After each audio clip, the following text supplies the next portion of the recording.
ဗုဒ္ဓဘာသာရဲ့အကြောက်ဆုံးအချက်နှစ်ချက်နံပါတ်1တရားထိုင်ရမှာအလွန်ကြောက်တယ်နံပါတ်2တရားစခန်းမွေးဝင်ရမှာအလွန်ကြောက်တယ်တရားထိုင်မှာလားဝေယဝိဆာလားလုံမှာလားလို့မင်းဝေယဝိဆာလုံမယ်လို့ဖြေမယ်တရားစခန်းဝင်မှာလား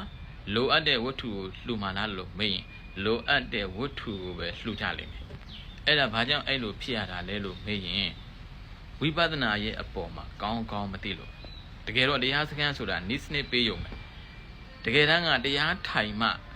နိဗ္ဗာန်ရတာမဟုတ်ဘူးတို့တရားထိုင်တဲ့သူတွေကိုကံကွယ်ရှုံချတာမဟုတ်ဘူးထိုင်ဖို့လဲလို့တယ်သို့တော့ဒီတရားသည်တရားမထိုင်နိုင်တော့အလုံးများတော့အလုံးတစ်ဖက်နဲ့စီဝါရေးတစ်ဖက်နဲ့အလုံးလုံးနေတော့သူများတွေရည်ညွှန်းပြီးတော့ဟောတာဖြစ်တယ်ဒါဆိုစခန်းမွဲဝင်နိုင်မှဝိပဿနာရှုတာရှုလို့ရတာမဟုတ်ဝိပဿနာသည်အိမ်မှာနေရင်တွားရင်လာရင်ချက်ရည်ပြုတ်ရင်းနဲ့အိမ်နောက်ပရိဘောကအိမ်နောက်ရဲ့အလုပ်တွေကိုလုပ်ရင်စီးပွားရှာရင်နဲ့ရှုရမယ်တရားဖြစ်တယ်ဒါကြောင့်ဒါနာသီလတမထဝိပဿနာမှာဒါနာသီလတမထသည်ဖျားမပွင့်လည်းရှိတယ်ဖျားပွင့်လည်းရှိတယ်ဝိပဿနာသည်ဖျားပွင့်မှရှိတယ်သို့တော့အဲ့ဒီ၄မျိုးထဲမှာဘ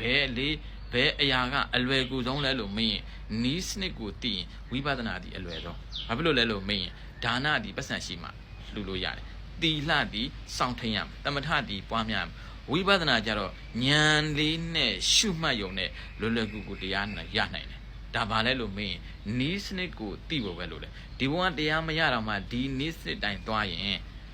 ကျင်းနေပါဒုတိယဘဝမှာဒုက္ခမရောက်စေရအဲ့ဒါဘာလဲလို့မင်းဝိပဿနာရဲ့အကျိုးဒါဆိုဟုတ်ပြီဝိပဿနာရှုရင်ဘယ်မှာရှုတာလဲလို့မေးခန္ဓာမှာရှုတယ်အဲ့တော့တချို့ကပြောတယ်ဝိပဿနာကိုနာယီရှည်ထိုင်မှရတာလားတရားကို2နာရီ3နာရီထိုင်မှရတာလားလို့မေးတယ်မဟုတ်ဘူးတရားနာယီရှည်ထိုင်တရားမလိုပါဘူးတရားထိုင်တဲ့အခါမှာလမ်းစဉ်ကိုသိဖို့ပဲလိုပါတယ်အခုတရားဟောနေရင်းနဲ့ခန္ဓာရဲ့ဖောက်ပြန်မှုကိုဖောက်ပြန်တယ်လို့ဆုံးဖြတ်ချက်ချတယ်အခုနားနေရင်းနဲ့ခန္ဓာမှာစစ်ခနဲ့ကျင်ကနေအောင်ကနေရာကနေပေါ်လာရင်အဲ့ဒါဖောက်ပြန်တယ်လို့ဆုံးဖြတ်ချက်ချတာနဲ့ဒီတိုင်းနဲ့ဝိပဿနာဖြစ်ပြီဒါဆိုဟုတ်ပြီဘယ်လိုဖြစ်တာလဲလို့မေးဖောက်ပြန်တာဒီခန္ဓာ